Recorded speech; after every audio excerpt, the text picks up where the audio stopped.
What didn't say?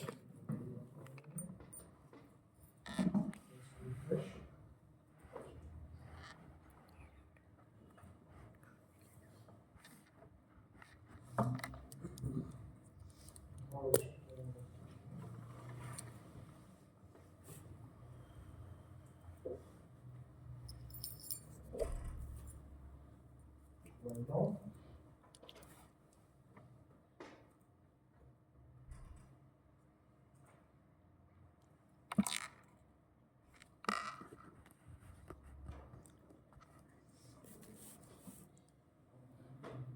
Open.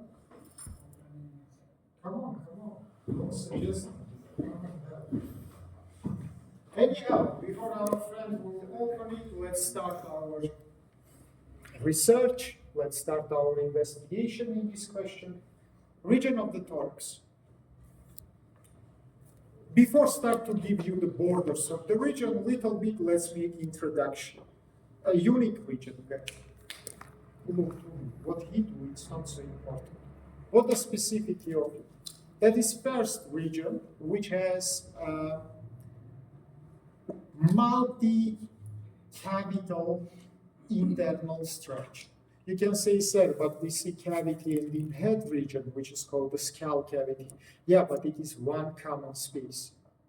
Inside of the thorax, inside of abdomen, inside of the pelvis, you will see multi-cavities, which is covered by some wall structural units, yeah? Let's say, then we say thorax, we imagine two compartments. Compartment one, it is thoracic walls, and compartment two, thoracic cavities. Look, I say in plural, I don't say wall and cavity. Walls and cavities. And during our lessons, we will try, thank you very much, to describe and these walls and these cavities together. But as usually, let's start from the borders. By the way, even in the title slide, you can see these borders. Upwards it is green, interrupted downwards also. Now let's remember, what is the upper border of the thorax? You cannot write it because you know very well it is the border between neck and the thorax region. So bigger margin of xiphoid process, so bigger margin of the clavicles, acromion. From acromion imaginary line up to the spinous process of the spine. Now let's come, by the way, again, look to me, it's very important to mention that I describe now for you border between neck and thoracic wall. This is very important to understand, guys. This is not the border of the thoracic cavity. This is the border of thoracic wall. Now I will say you inferior border of the thorax. Again, this is border between thoracic wall and abdominal wall. That is not border between the cavities. Again, attract your attention. Then we describe now from outside these borders, we means that this is borders of thoracic wall, not thoracic cavities. For example, from downwards, as you remember, thoracic cavity, it is bordered by diaphragm, which has much more higher position than the border which I will describe now for you. But what the border of the walls? From medially to the laterally, it is started from the xiphoid process of the sternum. Then it goes to the costal arches, up to the level of the free margin of the 11 and 12 ribs. Then, by inferior margin of the 12th rib, you come to the spinous process of T12. So remember, guys, I described for you borders, don't sleep, or I will remove you. Borders between thoracic wall and abdominal wall. Minute attention to me. That's like and upper border, which I described for you, and lower border, which I described for you, belong strongly to the wall, not to the cavity. Now let's describe the borders of the cavities. Now, what the problem, guys? The problem is simple. Our thoracic wall and our thoracic cavity doesn't coincide to each other. No light, no electricity. Okay, no problem, I don't need it. Now look to me. What is the specificity of these two compartments? If you will compare the size of the wall, with the size of the cavity, you will see that the wall of the thorax much more bigger than the cavity of the thorax. Then we will come to the abdominal region. You will see absolutely reverse situation. For the abdomen, guys, wall will be smaller, cavity will be bigger. Now, first of all, attract your attention. Okay, I don't have the picture, so I will try to show it myself. What is the superior border of thoracic cavity? By the way, very near to the superior border of the wall. But instead of the clavicles, we'll use, of course, first rib, because clavicles generally belong, as you remember, to the shoulder girdle. It is not the same. And instead of the C7, of course, we will come to the T1. Let's have a look, please, to me. If I will remove the clavicles, below it I will see the bony rib, which is called apertura thoracic superior, superior aperture of the thoracic cavity. How we border it? Again, jugular notch of the sternum. Now, superior margin of the first ribs. If you remember, first rib, it is horizontal structures. Ordinary ribs, it is vertical. And by superior margin of the first ribs, I will come to the spinous process of T1. What is conclusion? Upper border of the wall located approximately 2-3 centimeters higher than upper border of the cavity. You see one of the reasons why the cavity becomes smaller than the wall. Now let's go to downwards. What is inferior border of the cavity, guys? Please on attachment of the diaphragm. By the way, diaphragm is not plate structure, it is dome-shaped structure. I want to remind you that during the deep expiration, your diaphragm can come up to the level of your feet. Do you understand me or not? Up to here, you will have the peritoneal cavity. Your liver will be behind of your ribs.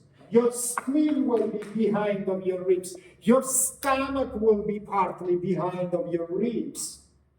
Do you see the second cause why your thoracic cavity is smaller than thoracic wall? Thoracic wall come up to the inferior border of the cage, but thoracic cavity is bordered by our diaphragm, which is much more higher position comparable with the cavity. You understand me or not? By the way, it is two first causes, yeah? Non-equal position of upper border, non-equal position of the lower border, and there are third reason also, guys. Very huge bodies of the thoracic vertebrae, which also occupied some place inside of thoracic cavity, but decrease the size of it. Yeah, this is bony protrusions.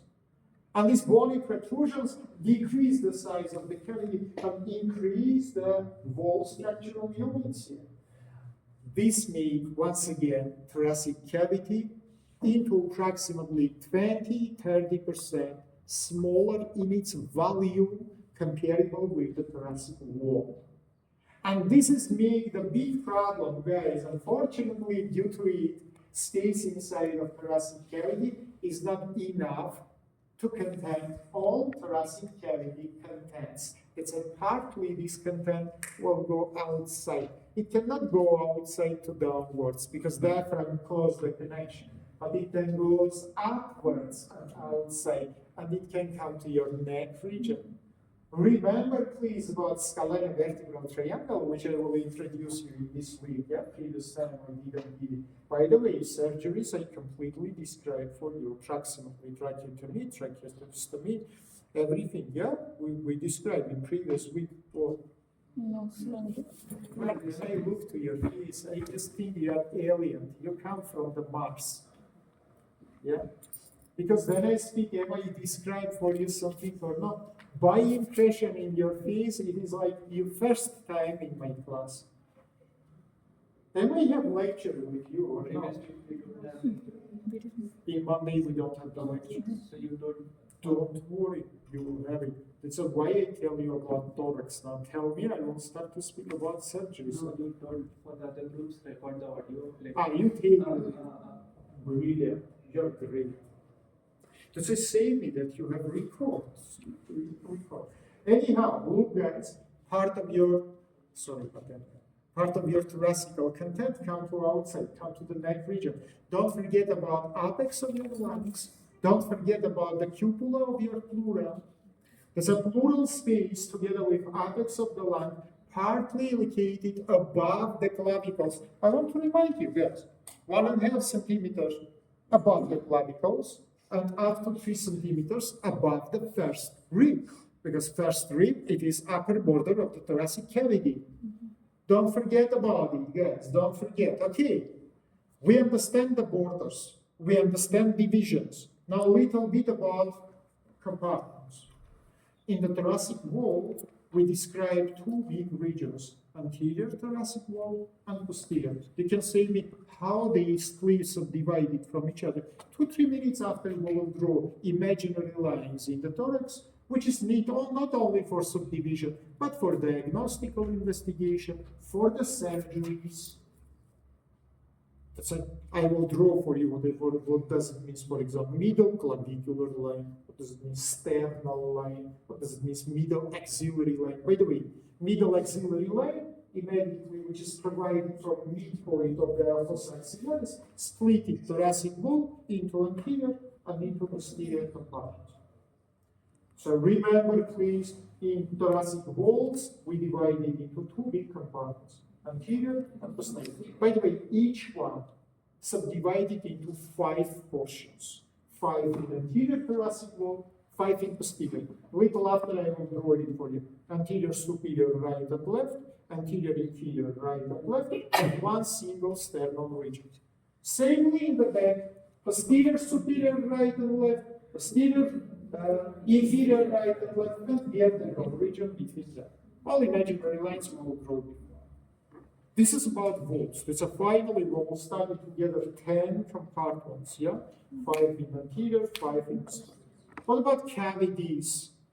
Again, let's remember anatomy together, guys. Inside of the thoracic cavity, we have subdivision, and instead of one common space, we study here 3 compartments. By the way, from 2 sides, we will have right and left pleural spaces.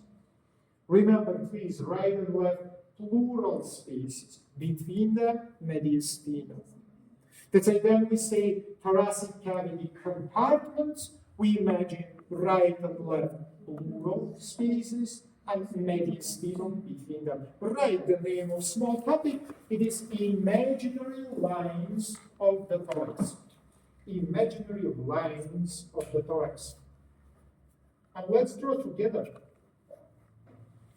Sorry guys, I am not the Leonardo da Vinci, as you understand. That my drawing pictures will not be beautiful, I promise for you, but will be correct.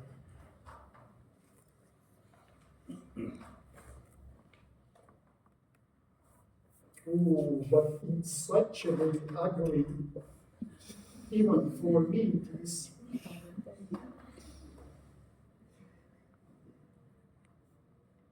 Much more bigger. Now you will check my symmetry of the picture. If it will be unsymmetrical, exactly inform me. I think beautiful. Great.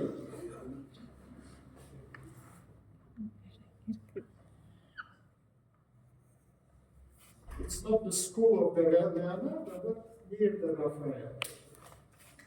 Let's continue. Here we draw the clavicle. Here we draw the jugular pouch of the sternum. And of course, guys, here is the major pectoral muscles. Let's draw. Beautiful, big, major pectoral muscles. Super. I like it. Okay, let's continue. Now, what I need sternum, of course sternum, with its sigmoid process, and of course I need the costal arches.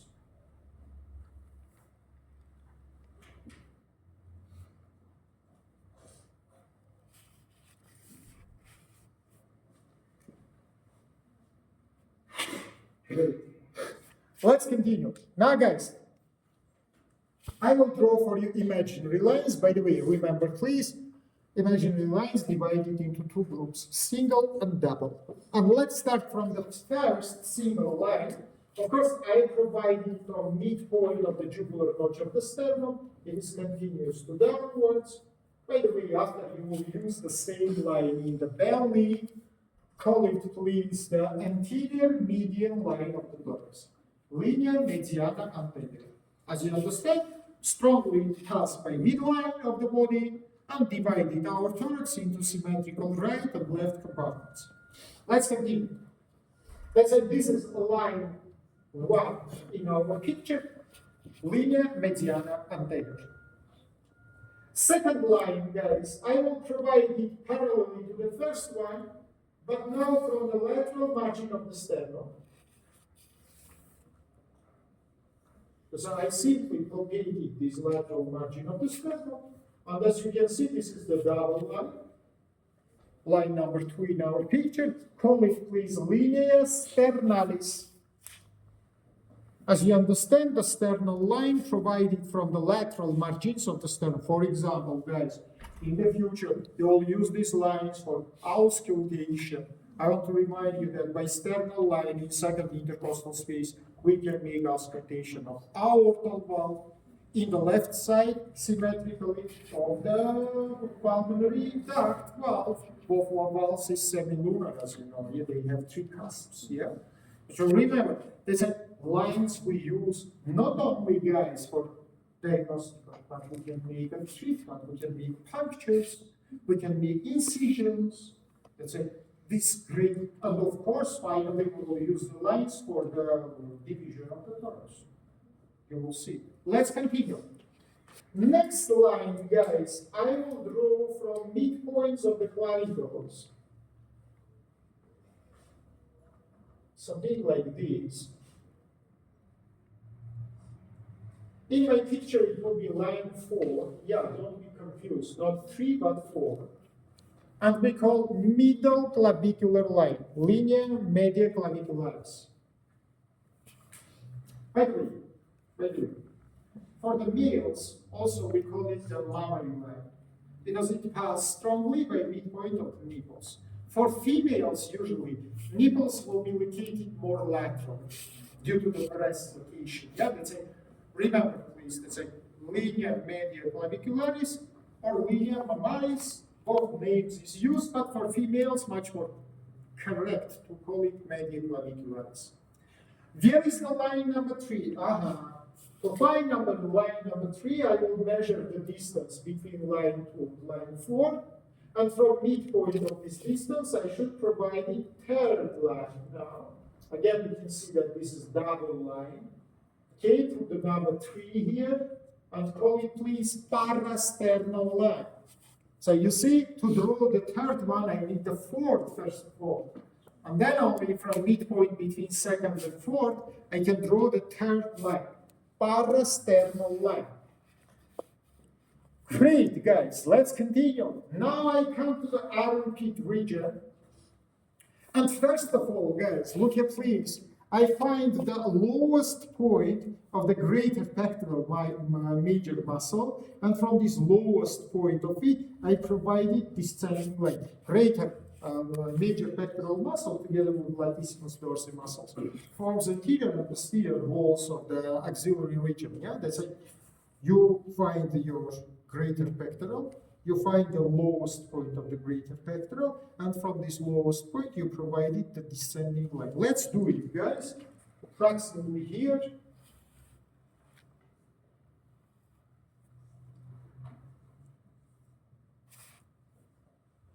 Say over here.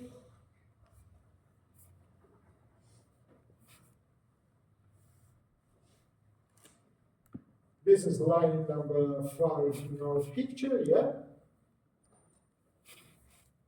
Call it please anterior axillary line. Linea axillaris anterior. You don't provide it to upwards. It is starting from armpit region and goes to down. So you don't need to provide it to upwards so much. Anterior axillary line. Now minute to me, guys, the last line which I can draw in this picture It is line 6. But to draw line 6, I need the line 7. What does it mean? Before I told you about latissimus dorsi, again, in the armpit, I find the lowest point of it. Not, it is go up to your sacrum. Yeah, I mean in armpit region. Armpit region inferiorly bordered by the level of the fourth rib. Yeah, that's it. In that level, you find it the most inferior position of the latissimus dorsi, and from this inferior position, you provide it vertical line. It will be called posterior axillary line. That's why we have anterior line from greater pectoral, and we have posterior line from latissimus dorsi. It will be in our picture, line number 7. Now everything is simple, guys. Last my line in this picture will be line 6. It is exactly border of our thorax. And it will be called middle axillary line. In midpoint between 5th and 7th lines, I will provide it the 6th one, middle axillary. Look to me, guys, it's so simple. This is my armpit, that is anterior line, this is posterior line. I measure the distance from midpoint of distance. I draw the middle axillary line. I think it is not hard to understand. To not draw one more picture, I will just show to myself, or maybe I will ask my dear friend. You're the best friend. No, I need your back. Now look please here. Next line which I will draw will be so-called scapular line.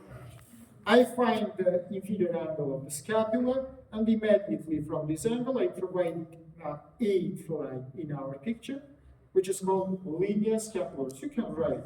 So from inferior margin of the scapula, or maybe sit down, guys. Now let's reverse this picture, guys. I will just clean, 1 minute, look to me. I will clean these costal arches, and these greater pectoral muscles now, instead of the greater pectoral, will be the scapulas. So beautiful, yeah? Great. Let's just draw it a little bit more angular.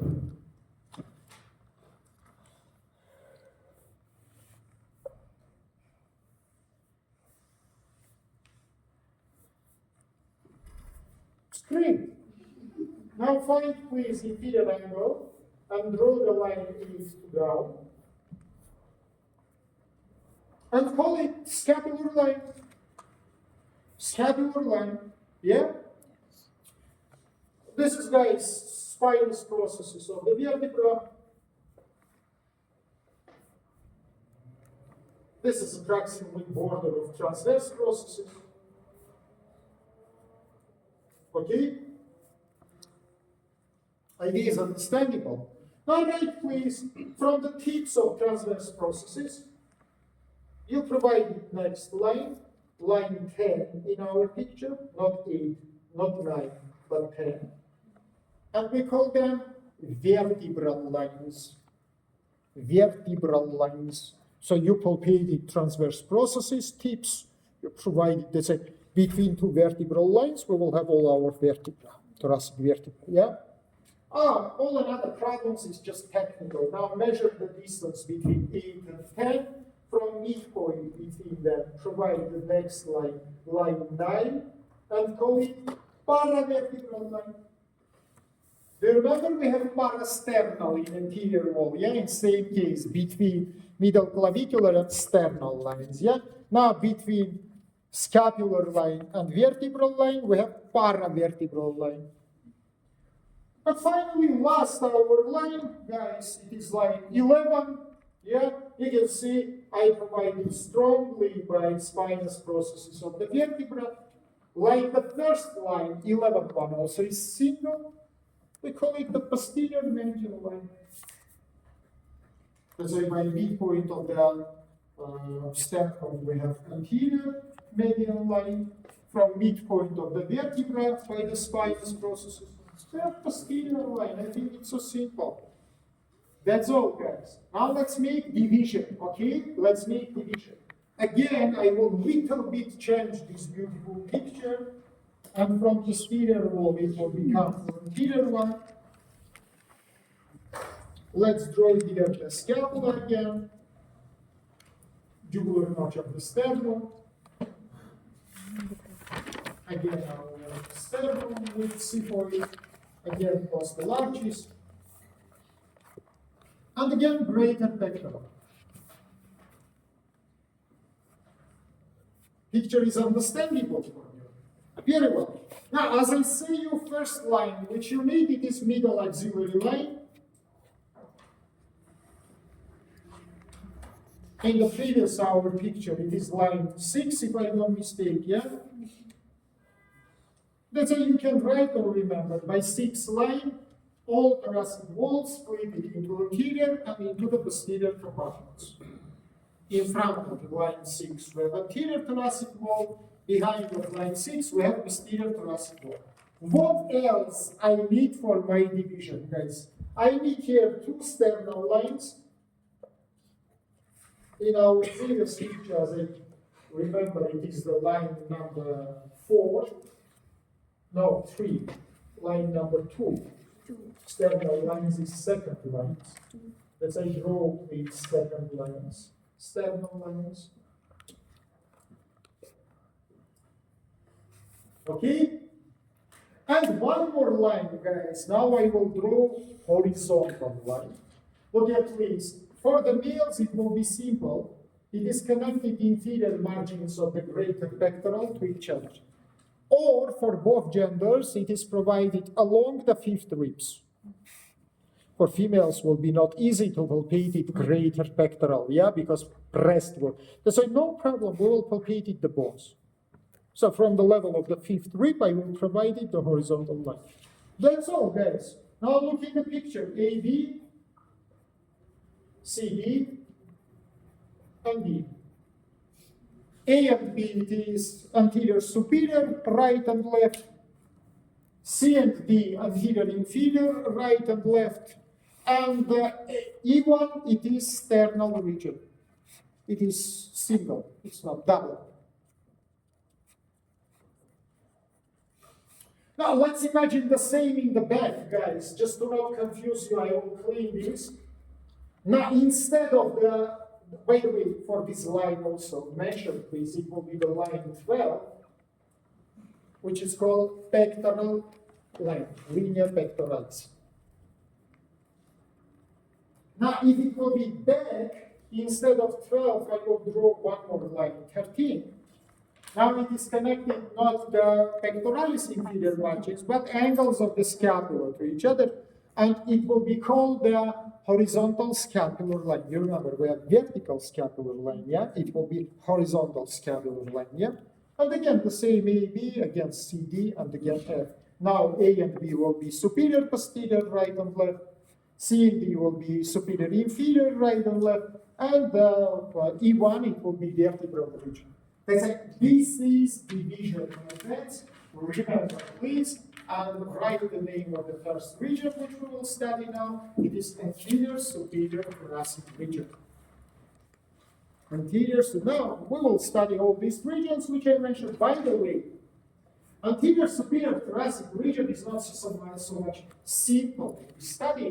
Why, friends? Because you can see the genders dimorphism, difference. As you understand, this is meaning region which will have the breast. Let's say some structural units in this region for the males and for the females will be different from each other. But as usually, guys, let's start from the borders. Now, right, please, borders of anterior superior thoracic region.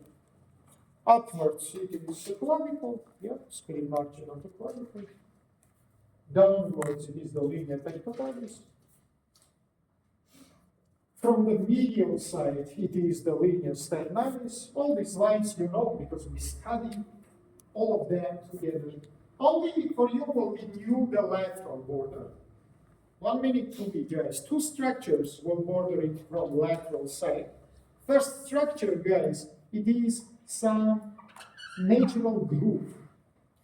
I suggest you guys, if it is not hard, put your hand in this very good developed groove, which is divided your thorax from your shoulders. Do you know how we call it? Sulcus deltoidal pectoralis. That's a minute attention to me.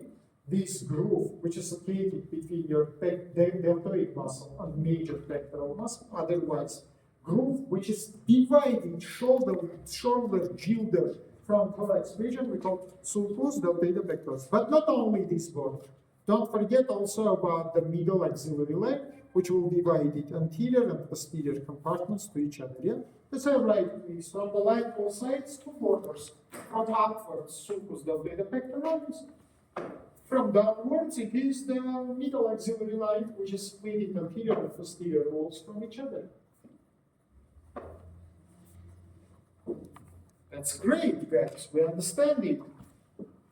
As usually, let's speak about layers. Right, please. The layers of anterior superior thoracic region. Do you have any complications with the borders? I think it's more than understandable, guys. Okay, if no any problems, let's continue. Layers. Now, maximally listen, minimally write. Let's start from the skin. And starting imagining exactly from skin, you will see the difference between the males and the female structures. For the males, very elastic and very movable skin. Upper parts near the upper border and near the sternum have great developed hairs. We have sweat glands, we have sebaceous glands. So remember, once again, elastic skin, movable skin, with the hairs near the borders of the region, primary, upper, and medial border, sweat glands, sebaceous glands. What can I say about females? You know, by the way, we discussed it previously. Even I show my pen between my hands. Skin is also elastic. By the way, I can say that maybe that is one of the most elastic skins of the female's body. Maybe together with the belly skin. Even it has some shining effect because it contains a lot of elastic fibers. You can ask me why it must be so elastic. Simply that during pregnancy and lactation, size of the breast will be enlarged for the function of it. And if the skin will not be elastic, it will be impossible. By the way, usual place for formation of strias after the pregnancy, for example, you know, elastic fibers can be ruptured.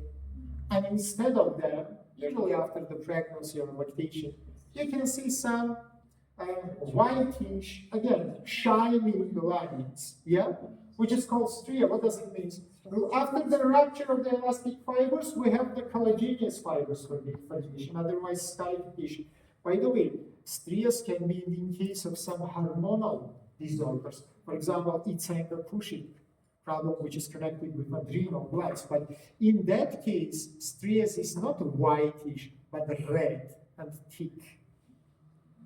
So remember, please, this is important because I prove you that a female's breast has elastic skin, but pay attention. You can ask me why it is not movable. Give me the pen. I told you before, guys, my left hand now, it is the mammary gland. My right hand is skin.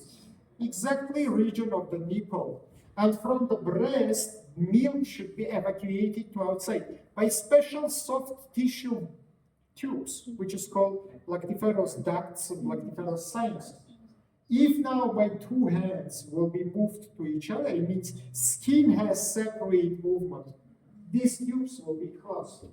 I should move only with my two hands together to prevent any closure. I think we don't need it. To prevent any closure of these tubes. You understand me, guys? That's how look. Now you can say, but sir, all breast can be moved. I will say, yeah. But what does it mean, all breast? It means skin, fat, and mammary gland together. By the way, behind of the mammary gland, for example, between knee and here, breast and greater pectoral muscle, there are retramammary muscular tissue. Otherwise, if the breast will be fused with greater major pectoral muscle, this movement will be impossible, guys. For any movements, we need the loose fat. Do you understand me? That's like then mother, for example, or you just change the position of the breast. Remember, please, you move not just the skin, you move several structures which is connected. How they connected? Approximately samely as galea panevrotica connected with the skin. That's it. This is the mammary gland. It is covered by capsule. Little after we will describe. By the way, from superficial tissue, not proper, superficial. Now my fist is covered by superficial tissue. This superficial tissue, this skin, will give the septus. They will then divide it fat into the pockets and finally will be fused with the skin. He, me, and fat between us will be connected to each other. That's why then you will move one from these three compartments, another three, another two, passively will be moved to them together. Is it understandable? You understand, Fred? Are you sure? Yes. Thank you very much. Let's remember, please, that made female skin very elastic, but unmovable. You can write that for the females, we don't describe hairs, of course, but again, sweat, again, sebaceous glands. But friends, minute attention. Let's attract our attention to some unique part of the skin, which is located approximately in geometrical midpoint of our region, which is called areola and nipple.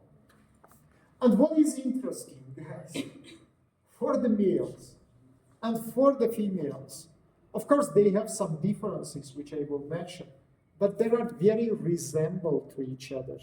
Again, high pigmented parts. Again, if you will look to the surface, you will not find in both genders any hairs. You will not find any glands. You will see that surface is not smooth. More of this, you will find it that due to the different stimuli, we can have constriction or dilatation. For example, temperature. You know, yeah, in the cold temperature, usually it is constricted, in the hot environment, it is dilated. And that's why, guys, by the way, I can really mention two differences between two our genders connected with areola and nipple. Who can tell me these differences? First of all, size. Usually females areola and nipple is bigger. What is the second one? Not the duct, but apertures here.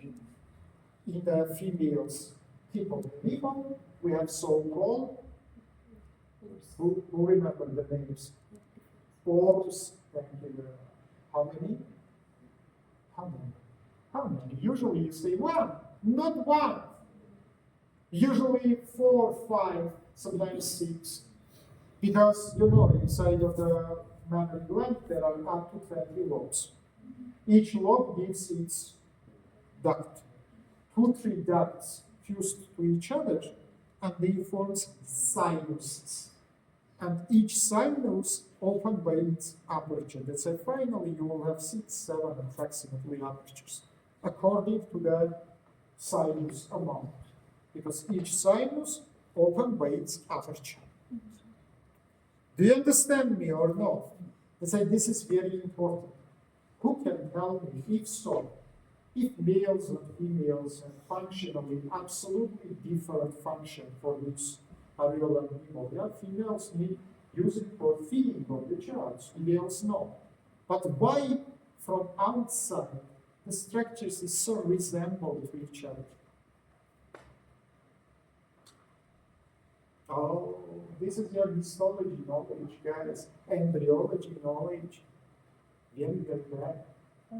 Because in the time that the structures is developed, males and females, as you remember, it is approximately 4th, 5th weeks of the embryonal development, 4th, early 4th. In that stage, guys, phenotypically, these fetuses doesn't differ from each other. Genotypically, they differ. One has X chromosomes, another has Y chromosomes, but phenotype is same. Let's say they forms before the morphism formation. They forms in the stage of the fetal development without any deformism. The morphism. You understand me? So we have another question. You can say, what is the function of these structures for the males? I can say that this is the sensory zone. it contains a lot of the receptors. For example, the same cold receptors we have here. But that is another question. Generally, remember, please, that this is unique. By the way, one of the most pigmented skin of the human body for both genders. And you know why it must be pigmented, for example, for the females. Why? Why? Because for the small child, of course, you can say the vision is not so much developed, but anyhow, they fixate it, attract attention into the dark field. And that is the signal for them that this is the source of the nutrition. Why for the males? You know, there are the different areas, which is connected primarily with animal life, not so human lives. For example, for some monkeys, these develop major pectoral muscles on the regions of the areola. Zoologists describe as the one more pair of the ices. It means it needs much more stronger and bigger amount of this animal, the form of this animal, and it can have protectional meaning against another animals. For the humans, it's hard to say what is primary meaning of this pigmentation, but generally, remember, please, for us, much more important to speak about females functionally, specifically instead of it. But anyhow, remember, please, that this is unique part of the skin. You can say why it is not smooth. Simply, guys, because in the fatty tissue under the areola, we have smooth muscular fibers, otherwise vegetative fibers. You cannot, by your consciousness, regulate this movement. But vegetatively, it can be constricted and irritated. That's a surface which we have here. It's not smooth. It can be rough. You can ask me why no glands and hairs? Simply because if it will be inflammatory, lactation will be impossible. It's a evolutionary, all these structures is eliminated, or the creator is eliminated to prevent formation of any inflammation and the blockade of the immune passage. Looks so long, we speak just about layer number 1, which is the skin. Layer number 2, right, is subcutaneous fatty tissue, very developed layer for both genders. But one big difference for the males, that is common subcutaneous fatty tissue, which by superficial tissue just split it into superficial and into deep layers. For females, no. For females, guys, superficial tissue also gives the septas, and it is dividing the fatty tissue into the pocketed structure. That's like, if for the males it has the layering structure, for the females it has the pocketed structure. Conclusion, please. Pathological process will be localized. Of course, thank you very much. Pathological process will be localized. More of this functionally. We mentioned before, skin will lose its movement separately to deeper located structure because 3 layers, as I said before, skin, fat, and superficial tissue will be fused to each other. Idea is understandable for you. What we have inside of the skin, right inside of the fatty tissue. First of all, we have superficial nerves. By the way, they have 2 origins, my dear friends. Origin number 1, it is the descending nerves from the neck region. As you remember, we call it supraclavicular nerves, and they originated from plexus cervicalis, once before. Supraclavicular nerves, guys, pay attention to me, reach the level of the 2nd, sometimes 3rd rib, and they divide it into 3 groups, yeah? Medial, middle, and the lateral. As you remember, medial come to the region of sternoclavicular joint, middle to the midpoint of the clavicle, and lateral the region of the jaw. It's not hard, guys, remember, please. Is it understandable for you? Super, great. What is the 2nd source of the innervation? As you understand, guys, we speak now about sensory innervation. Yeah? Sensory innervation. What the 2nd source of innervation? Of course, write and remember, please, this is superficial branches of intercostal nerves. superficial branches of intercostal nerves. In the brackets right, please, they provided the segmentary innervation of the skin in the thorax region according to the positions. Yeah? We divide it into the segments, yeah, according to the position of the intercostal nerves. And we describe the innervation here. Is it understandable for you? Very important question. By the way, right, please, inside of the subcutaneous fatty tissue, we have also platysma. Platysma.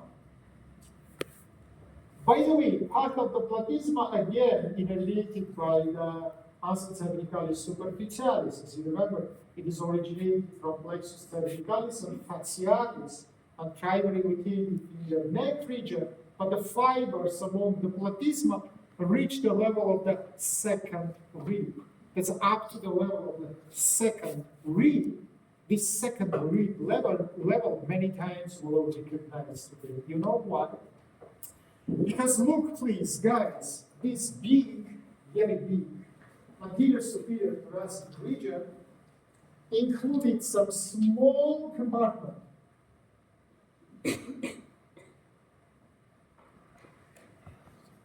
From clavicle up to the level of the second rib. By the way, all another borders you see, again, sternal line, again, the sulcus, the vectorized. And do you know how we call it? Radio infraclavicularis or subclavicular region. Why we separated it from all other parts? Because this small part of the superior thoracic region included and in the thorax and in the shoulder girdle. Remember, please, if you remember in your shoulder girdle, yeah, there are several regions: scapular, deltoid, infraclavicular, and axillary. This is the regions which is surrounding the humeral joint from all the sides.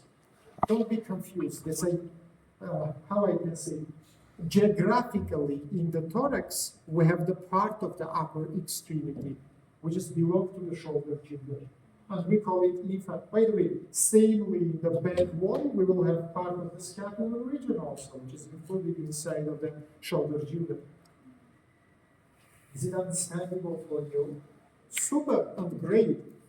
Vessels, right, please, in the region of the thorax, like in the neck region.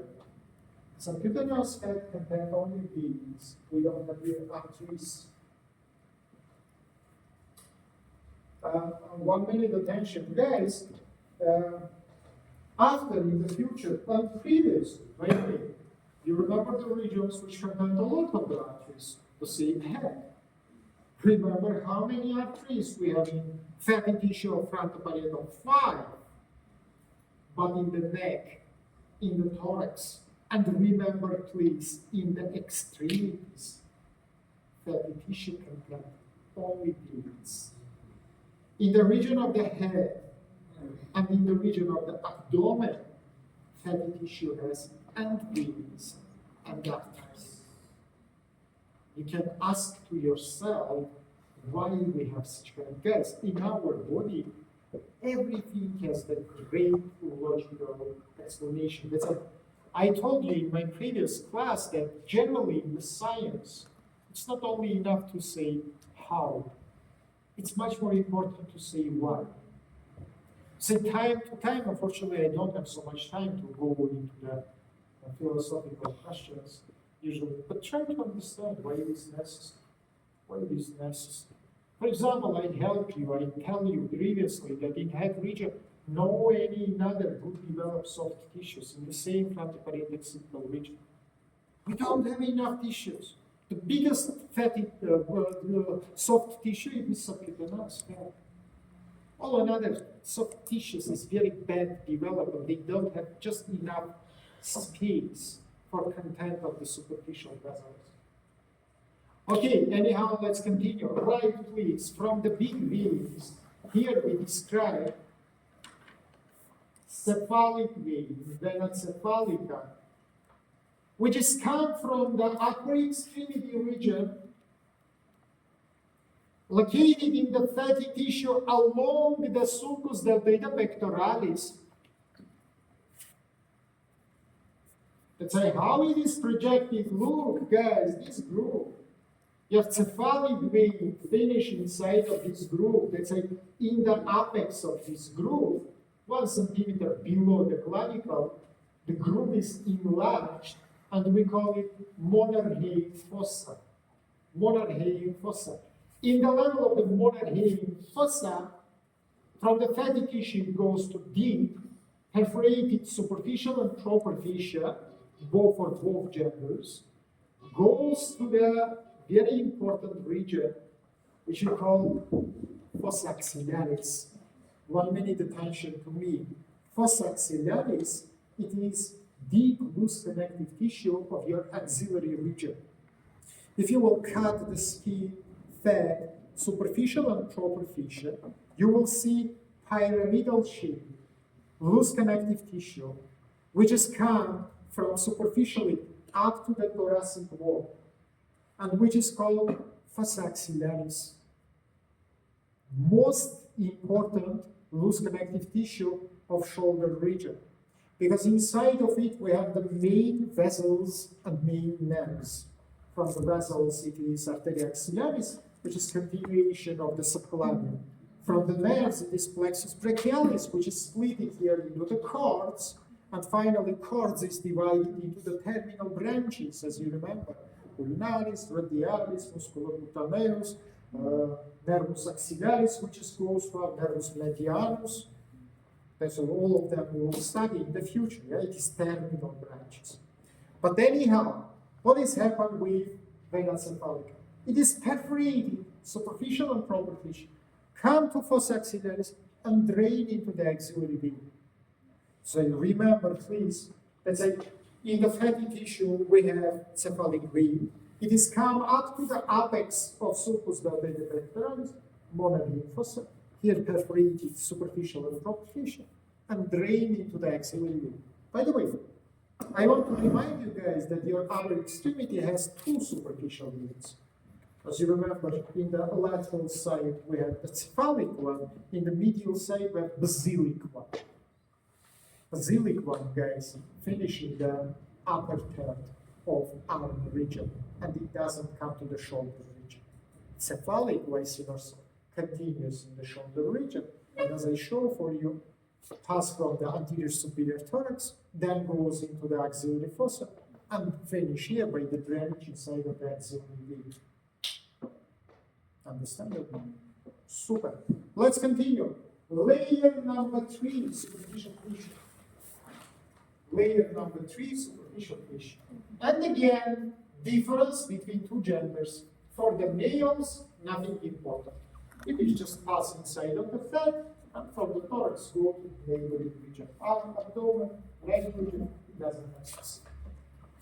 For the females, right, please, superficial fascia has great meaning, and it forms several important structures.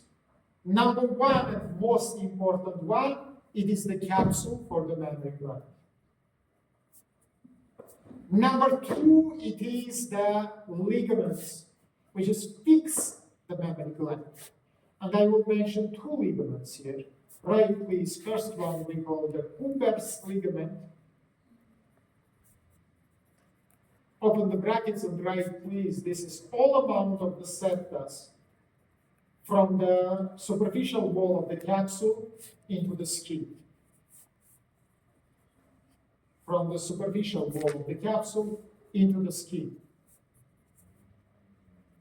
And second one we call suspensor ligament of the mammary gland, from the superior pole of the capsule to the inferior margin of the clavicle.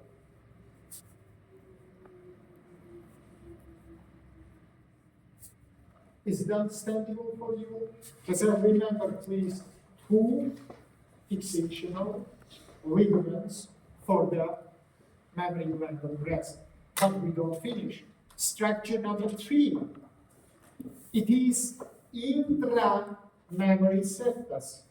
Intramammary septus, which has a radial direction, like the radixes of the sun, and which divided the gland into triangular shape, approximately 20 lobes, with the apex of the triangles, which is moved to the side of areola and nipple.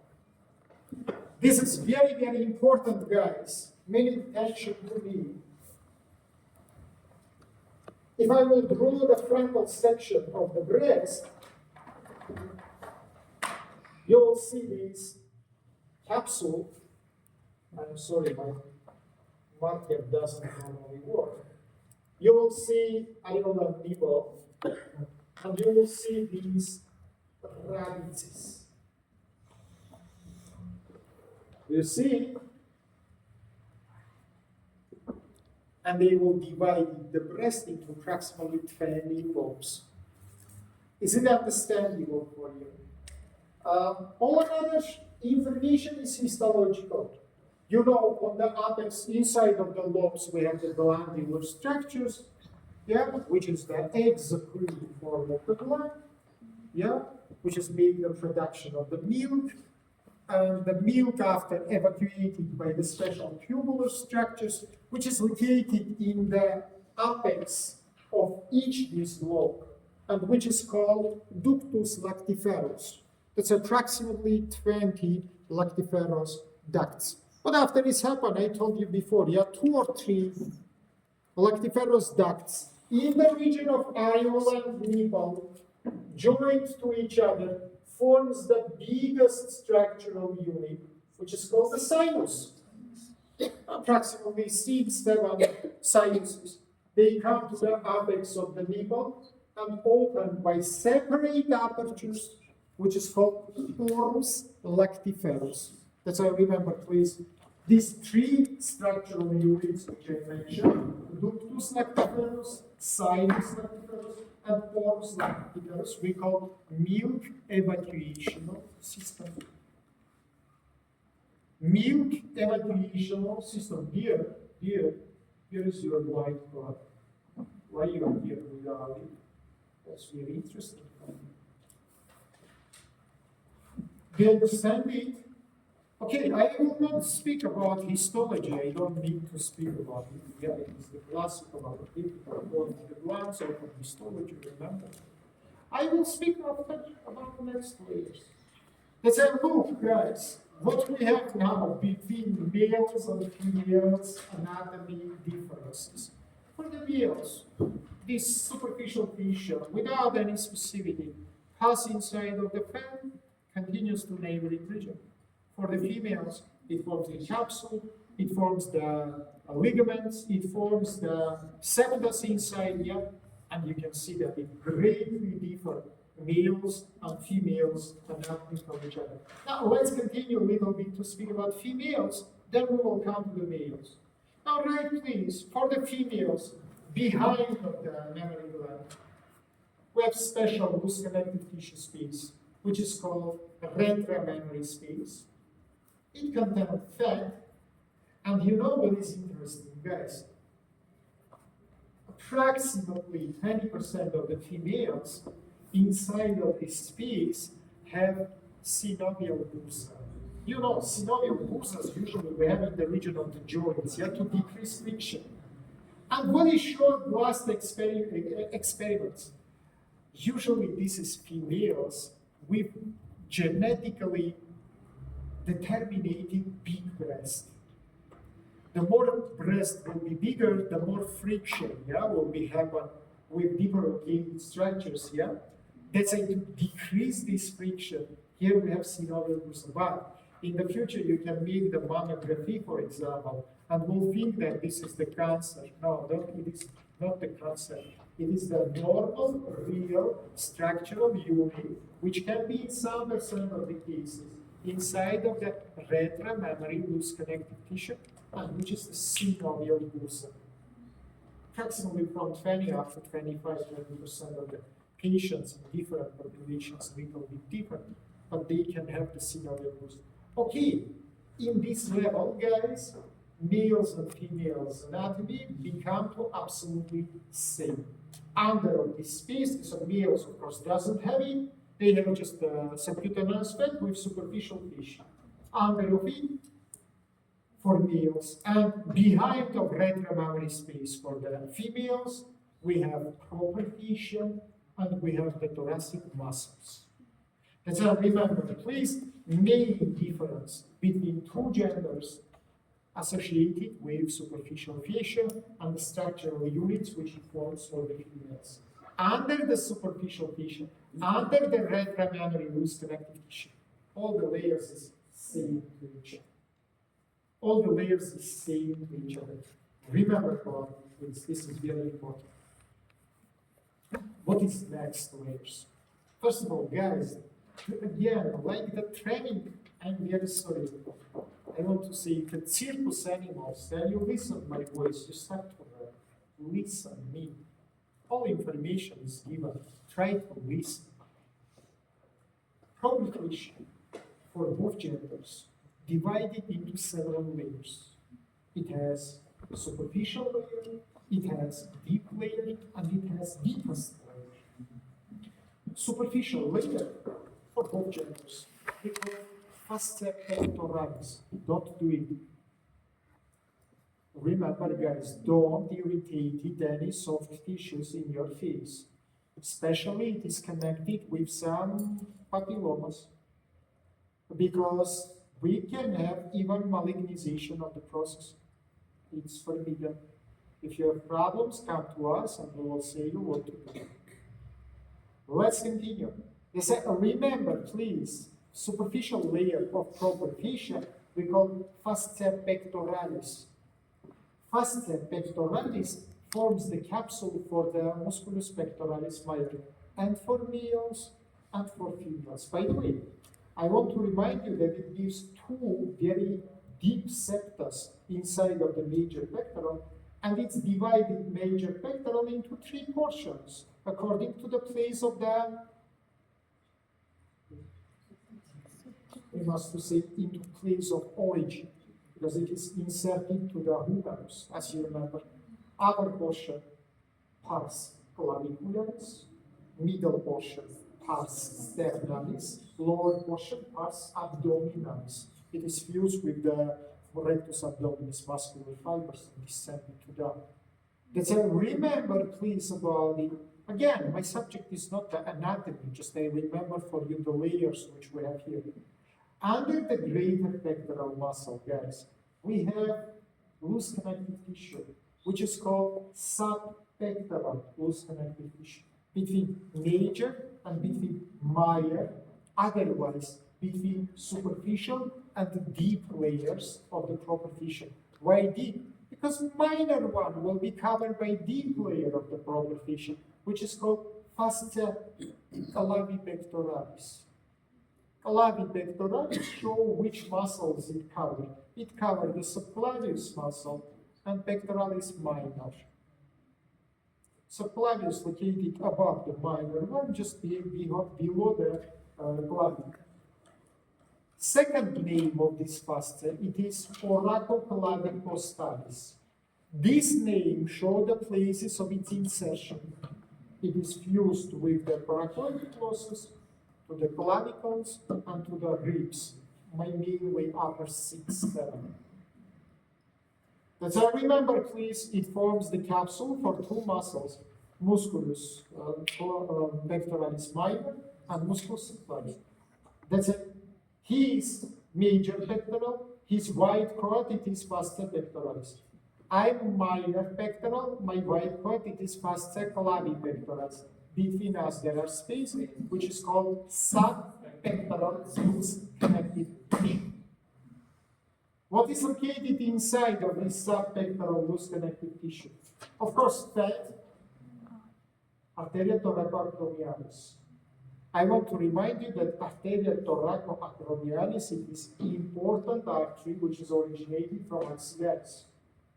And it is split into three important branches: ramus pectoralis medialis, lateralis, ramus deltoideus, and ramus acromialis, which is supplied joint. Deltoideus comes to deltoid, pectoralis medialis, lateralis supply the medial and lateral pectoral muscles, and finally the acromial one goes to the humeral joint and supply the capsule of the humeral joint. Also, we have two short branches of the plexus brachialis, nervus pectoralis medialis and lateralis. Both together make the motor innervation. It is voluntary motor innervation of the major and minor pectoral muscles. Let's say, remember, please, subpectoral loose connective tissue has great importance. It contains fat, it contains the vessels, and it contains the nerves. Let's continue. Deep to fascia clavipectoralis, guys, we will have so-called own layers of the thorax. In all layers of the thorax, we describe the bone skeleton. It is the ribs, it is the sternum, it is the vertebra, not the scapulas and not the clavicles, because they belong to the shoulder joint. We describe intercostal muscles, and we describe endothoracic fascia, which is covered all these mentioned structures from inside. You can say why they call all, because they doesn't have any attention to the upper extremity.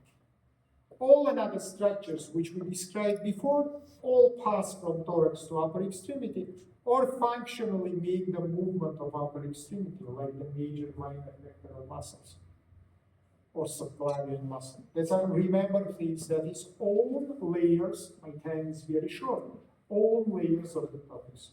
Attract your attention, then you will study into formation of intercostal space with its content, we have intercostal neurovascular, syncope of the structures, element of the structures, all these questions you must study.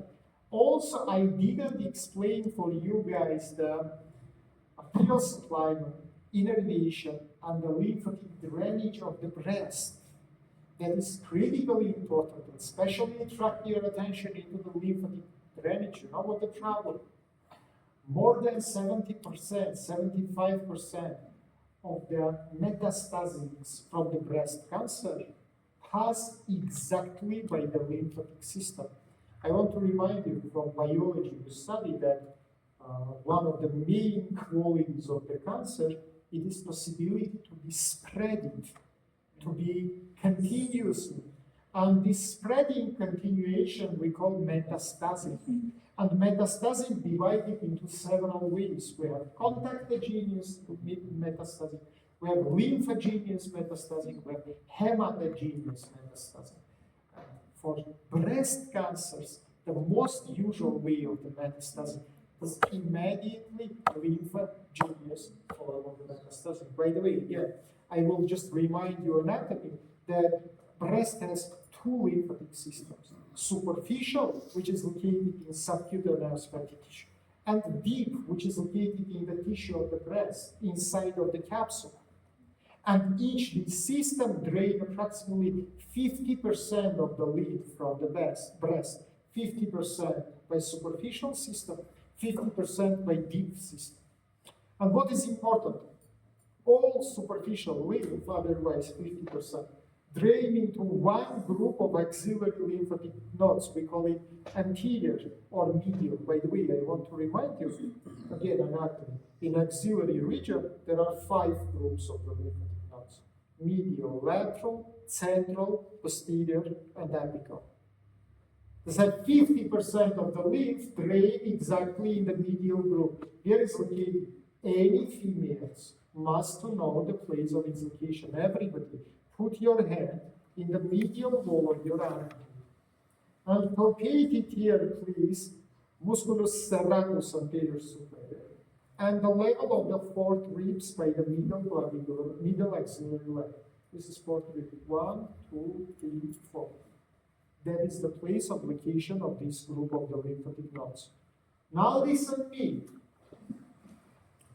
From the deep group of the lymphatic nodes, exactly half, it means next 25%, yeah, because deep is also drained of 50%, half of 50 is 25, will goes to the same medial group of the axillary lymphatic nodes. That's why 75% of all lymph from the breast will be drained into one group of the lymphatic nodes.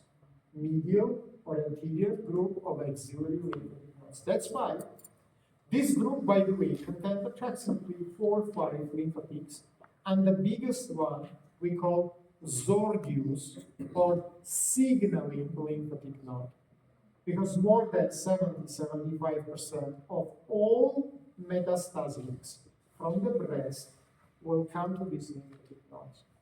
Every woman must be able to palpate and make the self-diagnostical primary manipulation. You must do it approximately once during the week. You should palpate it, of course, guys. If you will palpate it in enlargement, in 99%, it will not be connected with any oncological problem. For example, you shave the hairs, you damage the skin, and you have the inflammation of the lymphatics, lymphadenitis. But you will be in a risk group, and you must make diagnostical investigation, which is called mammography, to prevent or to find the problem in early stages. And this is understandable for you. So unfortunately, my time comes to conclusion. After 5 minutes, I must finish my lecture. So read it, please, study it, please. Of course, next week, don't forget that you will have your midterm exam. I will not ask you anything from this breast region, but after we will continue. After we will continue on breast together with upper extremity will be material of your second midterm examination. It will be, by the way, in the last week of our semester. Don't forget that next week it is the deadline of the individual work. Exactly Monday, as we decided before. So don't delay it, otherwise I will not accept it. Please remember about it. Do you have any questions? Wait 2 minutes, I will check your and you will go. 70 is